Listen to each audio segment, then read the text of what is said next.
Quel mercato estival pour l'Olympique de Marseille de Pablo Longoria? C'est la question que tout le monde se pose côté olympien, les amis. Mais une chose est sûre, c'est qu'il va pas falloir se rater côté recrutement pour plusieurs bonnes raisons. La première raison, les amis, c'est qu'à la fin de cette année civile, il y a la Coupe du Monde.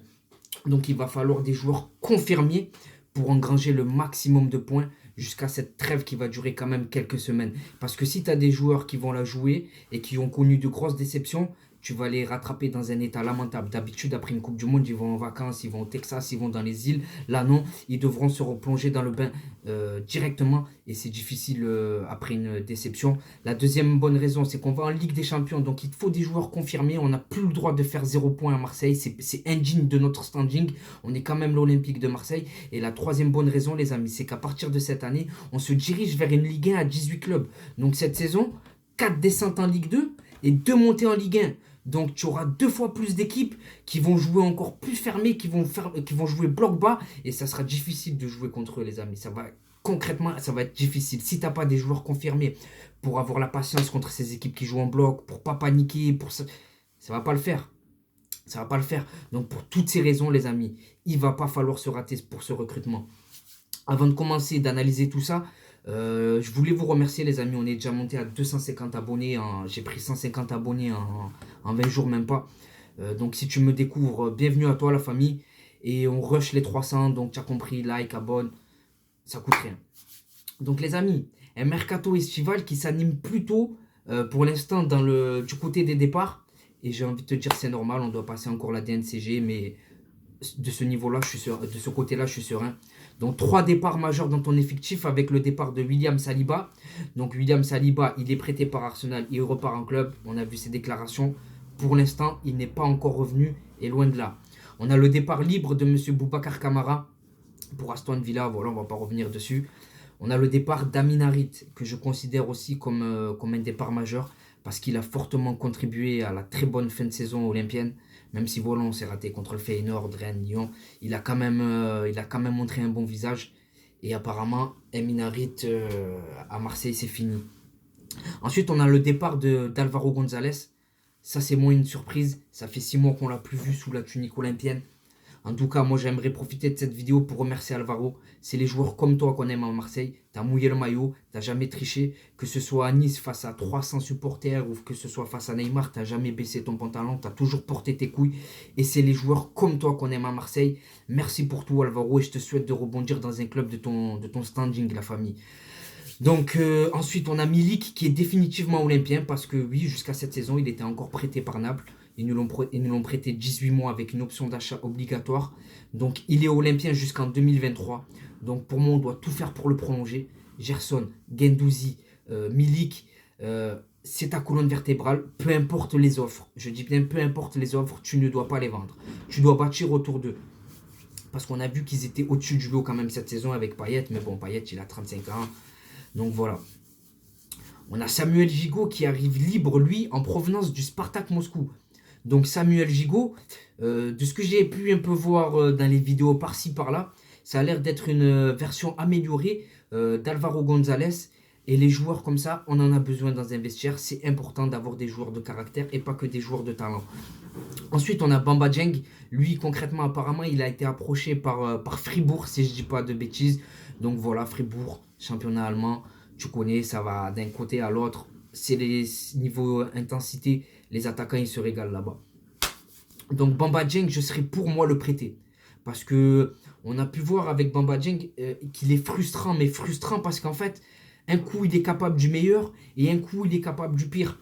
Donc moi, je suis pour le laisser se développer dans un environnement où il y a moins de pression. Pourquoi pas le prêter à Lorient, Angers, et à la suite de ça, le récupérer et en profiter pleinement. Donc voilà, pour moi, Bamba Dieng, on doit le prêter. Ensuite, on a Payet qui a mis un terme à la rumeur Tigresse sur ses réseaux sociaux. Voilà, il a dit que c'était net. Il a encore déclaré son amour pour Marseille, que pour lui, c'était inconcevable. Donc merci pour toi, Dimitri Payet. Merci à toi d'avoir remis les pendules à l'heure et d'avoir encore une nouvelle fois clamé ton amour. On a Conrad de la Fuente qui, lui, a été approché par un club de Liga et apparemment, ce serait le Betis Séville. Donc, pour moi, Conrad de la Fuente, on ne doit absolument pas le vendre ou le prêter. Donc, il nous a montré un bon visage, j'ai envie de te dire. Il nous a montré des promesses, même si c'était irrégulier, il a laissé apercevoir quelques belles promesses. Donc pour moi, Conrad de la Fuente, c'est niet, peu importe l'offre, à part si on te propose 50, 60, là tu le vends. Mais on doit le laisser encore se développer à Marseille. Donc on a Mandanda aussi qui a été approché par Rennes et Nice. Donc pour moi, Mandanda aussi, pour tout ce qu'il a fait à Marseille, pour l'histoire qu'il a avec Marseille, il ne doit pas évoluer dans un autre club que Marseille. On doit en faire le numéro un pour la saison prochaine. Il a montré un bon visage. Il a été à la hauteur de l'OM. Il a été à la hauteur de son statut à lui. Donc pour moi, Mandanda doit repartir en tant que numéro un. Donc voilà, c'est tout pour les côtés rumeurs, côté départ. On va s'intéresser maintenant aux rumeurs côté arrivée, où on se dirige apparemment vers un changement de stratégie de la part de Pablo Longoria. Donc on a pu voir jusqu'à présent que les seuls noms qui filtraient, c'était Mohamed Ali Chou, Isaac Touré, ou bien d'autres jeunes à fort potentiel. Donc on va revenir là-dessus. Mais maintenant, on se dirige apparemment vers un changement de stratégie avec des rumeurs qui apparaissent avec des joueurs plus âgés confirmés, à l'image de Dries Mertens, qui a 35 ans, qui joue au Naples. Donc la pression, il connaît. Dries Mertens, c'est 35 ans, c'est international belge. Il a quand même marqué 12 buts en Serie A et il a distillé 5 passes D. Donc pour moi, il a quelque chose à apporter à Marseille. Et surtout, on a besoin de joueurs comme ça pour la Ligue des Champions et pour la Ligue 1 tout simplement. Ça serait beau pour la Ligue 1 aussi d'avoir Dries Mertens, je trouve, voilà, dans notre championnat. Ensuite, on a vu apercevoir la rumeur Marcelo.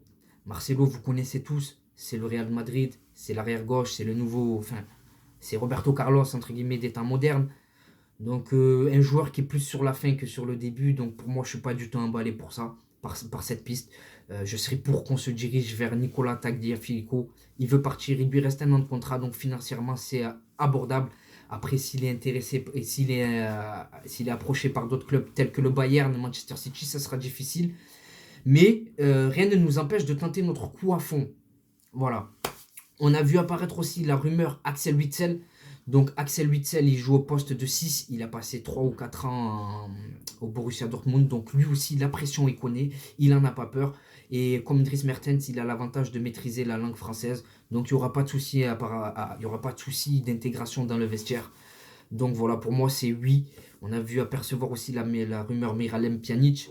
Mais Pjanic, je suis beaucoup moins emballé par son profil de par son âge, 32 ans. Mais contrairement aux autres, lui, il a commencé à 16 ans. Donc pour moi, c'est un Fabregas bis. En Turquie, il a déçu cette année. Donc pour moi, il ne va pas t'apporter grand-chose. Donc Miralem Pjanic, c'est non. Tout comme Jordan Veretout, c'est non, j'en veux pas. Jordan Veretout, on a déjà rongé. Rongé qui lui reste 2 ans de contrat. Donc il faut le prolonger cet été ou il part. Voilà, on peut plus se permettre d'avoir des départs libres à l'image de Boubacar Kamara. Tous les joueurs cette année à qui il reste 2 ans de contrat, c'est soit on vous prolonge ou soit vous partez, peu importe le joueur. Donc Dries Mertens, il est pisté, si je vous dis pas de bêtises, par la Lazio et par un club de MLS.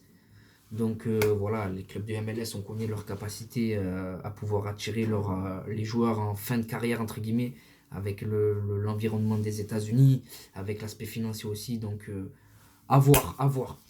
On a vu apparaître aussi la piste Mohamed Ali Chou. Donc Mohamed Ali Chou, c'est 18 ans. C'est un attaquant de métier.